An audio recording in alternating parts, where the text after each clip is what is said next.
Good morning all my dear student of class 11th। प्यारे बच्चों, हम लोग इंग्लिश स्नैपशॉट सप्लीमेंट्री रीडर के अंतर्गत सेकेंड लेसन द एड्रेस का अध्ययन कर रहे थे, जिसमें हम लोग 3 पार्ट का अध्ययन कर चुके हैं और आज मैं चौथा पार्ट आपके सामने लेकर के उपस्थित हूँ। लेसन मार्गा मिंको के द्वारा लिखा गया है। मार्गा मिंको स्वयं एक पुत्री के रूप में कार्य कर रही हैं जो मिस डॉर्लिंग के घर गई हुई थी। और मिस डॉर्लिंग के घर जाने के पश्चात बेटा मिस डॉर्लिंग ने बालिका को ये बताया कि वह उसके माँ को नहीं जानती है। फिर भी वो सुनिश्चित कर लिया था कि वह वहीं आई थी जहाँ उसे आना था। बेटा वह धीरे धीरे स्टेशन की तरफ गई। उसने सोचा कि पूर्वात की बातों को सोचने से कोई मतलब नहीं है, ये तो सामान है, ये नियमित रूप से अपने स्थान पर रहते हैं। But gradually everything become more normal again.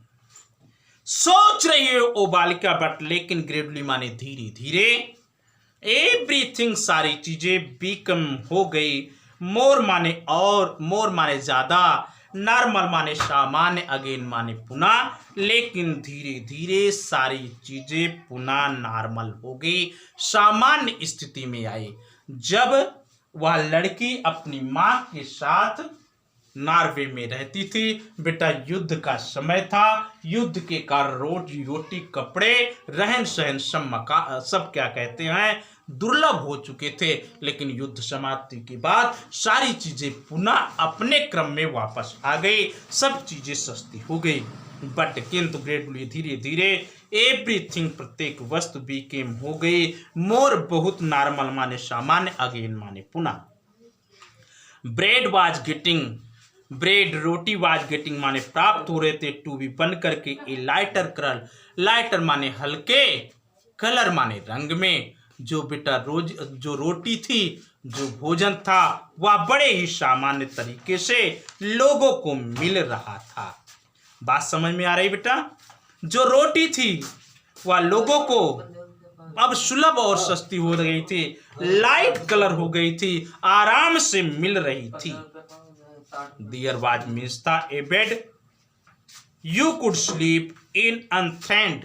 There was means था a bed बिस्तर, you आप कुछ सकते थे, sleep माने सोना, in unthreatened माने बिना किसी डर के।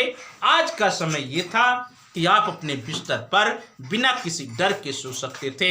आपको युद्ध का कोई भय नहीं था, गोला बारूद का कोई भय नहीं था, किसी आक्रमण का कोई भय नहीं था। आप अपने बिस्तर पर आराम से सो सकते थे। ए रूम आपके पास एक कमरा था, विद ए व्यू माने दृश्य से, यू वर थे, मोर यूज्ड ज्यादा प्रयोग करना, टू बैलेंसिंग माने देखने के लिए, एट ईच डे प्रत्येक दिन की वस्तुओं को आप अपने कमरे में आराम से देख सकते थे। समझ रहे हो? ऐसा नहीं था कि एक पार्टिकुलर दृश्य दिखाई देगा। जिस चीज को आप देखने के आदी हैं, जिसको सोचने के आदी हैं, उन्हीं सारी चीजों को आप अपने कमरे में देख सकते थे। ध्यान दीजिएगा बेटा, ए रूम एक कमरा ऐसा था, विद द व्यू माने दृष्टि से, यू वर मोर यूज्ड आप खूब प्रयोग करते हो, आप खूब आदि हो, टू गैलेंसिंग माने देखने के लिए, ईच डे प्रतिदिन, प्रतिदिन जिस दृश्य को आप देखने के आदि बने हो उसी चीज को आप देख सकते थे। एंड और वन डे एक दिन, आई नोटिस्ड मैंने देखा, आई वॉज क्यूरियस मैं उत्सुक थी, अबाउट ऑल माने सभी, द पोजिशन माने संपदा के लिए। एक दिन मैंने ये देखा कि मैं अपने संपूर्ण संपदा को देखने के लिए पूरा उत्सुक थी। क्लियर करिएगा?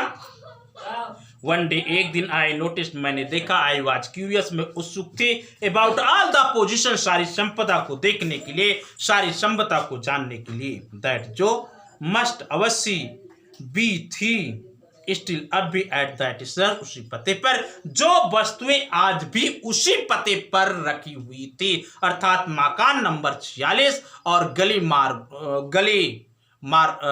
मार्कोनी मार्कोनी गली में मकान नंबर 46 मिस डार्लिंग के यहाँ रखी गई सारी वस्तुओं को देखने की पुनः इच्छा जागृत हो गई।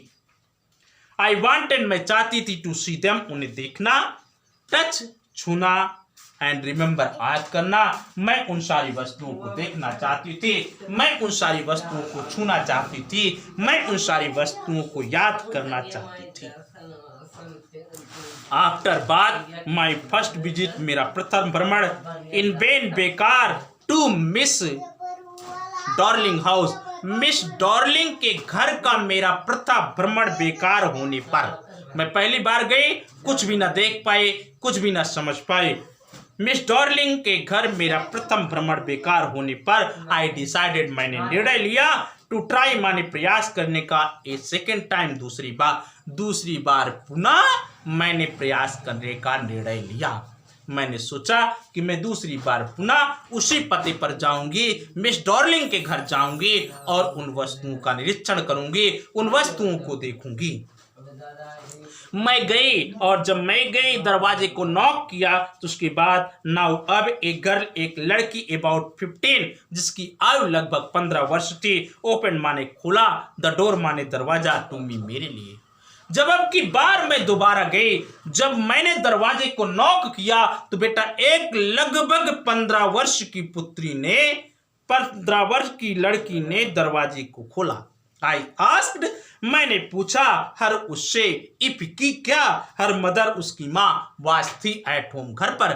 मैंने उस बालिका से पूछा कि क्या उसकी माँ घर पर थी। बालिका ने कहा, नो, शी सेड, उसने कहा, my mother doing an errand, my mother, मेरी माँ, डूइंग कर रही, एन एरेंड माने कार्य, मेरी माँ किसी कार्य के लिए बाहर गई हुई हैं। आई सेड नो मैटर, मैंने कहा कोई बात नहीं है, I will wait for her, मैं उनकी प्रतीक्षा करूंगी, मैं उनकी प्रतीक्षा करूंगी, अर्थात जब तक आपकी माँ नहीं आएगी तब तक मैं प्रतीक्षा करूंगी। आई फॉलोड, मैं पीछे पीछे गई, द गर्ल माने लड़की के, एलॉन्ग द पैसेज माने गलियारा। बेटा मैं लड़की के पीछे पीछे गलियारे में गई। क्लियर हो रहा है? आई फॉलोड, में पीछे पीछे गई, द गर्ल माने लड़की के, एलॉन्ग द पैसेज माने गलियारे में, एन ओल्ड फैशनेट, एक पुराने प्रचलन का, आयरन माने लोहे का, अंकुश, अंकुश माने बेटा क्या कहते हैं, यहूदियों के प्रकाश उत्सव में प्रयोग किए जाने वाला मोमबत्ती रखने का हैंडल, ठीक ना। अंकुश कैंडल होल्डर, कैंडल होल्डर माने मोमबत्ती रखने का हैंडल, हैंग माने टंगा हुआ था, नेक्स्ट माने बगल, टू ए मिरर, मैंने देखा कि एक पुराने प्रचलन का मोमबत्ती रखने का हैंडल शीशे के बगल टंगा हुआ था। एन ओल्ड फैशनेट, एक पुराने प्रचलन का, आयरन लोहे का, अंकुश, यहूदियों के प्रकाश पर्व में प्रयोग किया जाने वाला, कैंडल होल्डर, मोमबत्ती रखने का, हुक, हैंग टंगा हुआ था, नेक्स्ट माने बगल, टू ए मिरर, एक शीशे के, मैंने देखा कि एक पुराने प्रचलन का लोहे का मोमबत्ती रखने का हैंडल शीशे के बगल टंगा हुआ था। बी, हमने नेबर, कभी नहीं, इट माने इसे, यूज्ड माने प्रयोग किया, मैंने इस कैंडल रखने के हैंडल को कभी प्रयोग नहीं किया था, बिकॉज, क्योंकि, इट वाज, या था, मच मोर, बहुत ज्यादा, कम्बरसम माने भारी, क्योंकि यह बहुत भारी था, देन ए सिंगल माने एक, कैंडल स्टिक, जो, क्योंकि यह एक मोमबत्ती की तुलना में ज्यादा भारी था। हम लोग एक मोमबत्ती जला के प्रकाश कर लेते थे और इस कैंडल हैंडल का प्रयोग नहीं करते थे। Want you sit down, ask the girl, लड़की ने पूछा कि श्रीमती जी, लड़की ने पूछा, मिस क्या आप बैठेंगी नहीं? वॉन्ट यू सिट डाउन, क्या आप बैठेंगी नहीं? आस्क द गर्ल, लड़की ने पूछा। She held open the door of the living room, she माने उसने, हेल्ड ओपन माने पूरा खोल दिया, द डोर माने दरवाजा, ऑफ द लिविंग रूम माने बैठक कक्ष का, उसने बैठक कक्ष के दरवाजे को खोल दिया, and I went inside past her, I means मैं बेंट गई, इनसाइड अंदर, पास्ट माने पीछे, हर माने उसके, और उसके पीछे पीछे मैं कमरे के अंदर गई। आई स्टॉप्ड, मैं रुक गई, हॉरिफाइड माने डर करके, मैं डर करके, मैं भय खा करके रुक गई। आई वाज, मैं थी इन द रूम, कमरे में। आई नो, मैं जानती थी। एंड डिड नॉट नो, नहीं भी जानती थी। मुझे पता था कि मैं कमरे के अंदर थी और इस तथ्य को मैं नहीं भी जानती थी। आई फाउंड, मैंने पाया, माई सेल्फ स्वयं इन द मिडिस्ट माने मध्य में, ऑफ द थिंग्स माने वस्तुएं, मैं अपने आप को उन वस्तुओं के मध्य में पाया। I did not want to see again, जिन वस्तुओं को मैं पुनः देखना नहीं चाहती थी। विच, जो, ऑप्रेस्ड माने परेशान कर देती थी, मी माने मुझे, इन द स्ट्रेंज माने विचित्र, एटमॉस्फियर माने वातावरण, जो मुझे विचित्र वातावरण में परेशान किया कर दिया करती थी। ध्यान दीजिएगा, आई फाउंड, मैं पाई, माई सेल्फ अपने आप को, in the midst of the things, वस्तुओं के मध्य में। I did not want to see again, जिन वस्तुओं को मैं पुनः नहीं देखना चाहती थी। बट किंतु, विच, जो ऑप्रेस्ड माने परेशान कर देती, मी माने मुझे, इन द स्ट्रेंज माने विचित्र, एटमॉस्फियर माने वातावरण, जो मुझे विचित्र वातावरण में परेशान किया करती थी। अथवा बिकॉज, क्योंकि, ऑफ द टेस्टलेस वे, बिना रुचि के, एवरीवेयर, एवरीथिंग, प्रत्येक वस्तु, वाज मीन्स थी, अरेंज माने व्यवस्थित की गई, क्योंकि उस कमरे में बिना किसी रुचि के प्रत्येक वस्तुओं को व्यवस्थित किया गया था, किसी वस्तु को सही ढंग से सही क्रम में नहीं रखा गया था। अथवा बिकॉज, क्योंकि, ऑफ द टेस्ट लेव वे, बिना किसी रुचि के, एवरीथिंग, प्रत्येक वस्तु को, वाज अरेंज माने रखा गया था। बिकॉज, क्योंकि, ऑफ द अगली फर्नीचर, अगली माने भद्दे, फर्नीचर माने फर्नीचर, क्योंकि सारी वस्तुएं भद्दी बन चुकी थी। और अथवा द मडी स्मेल, सीलन भरी बदबू आ रही थी, दैट हैंग दियर, जो चारों तरफ बिखरे हुए थे, चारों तरफ बिखरे हुए सामानों से सीलन भरी बदबू आ रही थी। आई डोंट नो, मुझे नहीं पता है, बट किंतु, आई सिक्रेटली, मैं मुश्किल से डेयर माने साहस कर पा रही थी, टू लुक अराउंड में, अपने चारों तरफ देखने का, लेकिन बड़ी मुश्किल से मैं अपने चारों तरफ देखने का साहस कर पा रही थी। द गर्ल, लड़की मूव्ड, ले आई ए चेयर, लड़की एक कुर्सी ले आई। आई सिट डाउन, मैं बैठ गई। एंड स्टेयर्ड, और घूर रही थी। एट द उलन माने ऊन के बने हुए, टेबल क्लॉथ माने मेज के कपड़े को, और ऊन के बने हुए मेज के कपड़े को मैं एक टक लगा करके देख रही थी। आई रब्ड इट, इस कपड़े पर मैंने अपनी उंगलियों को रगड़ा।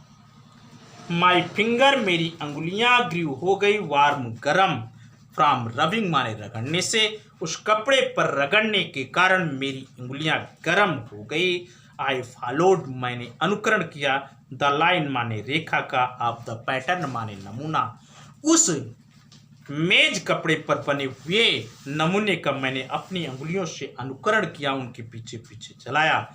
समवेयर, कहीं पर, ऑन द एज माने किनारे पर, दियर शुड भी होना चाहिए, ए बर्न मार्क, जलने का निशान।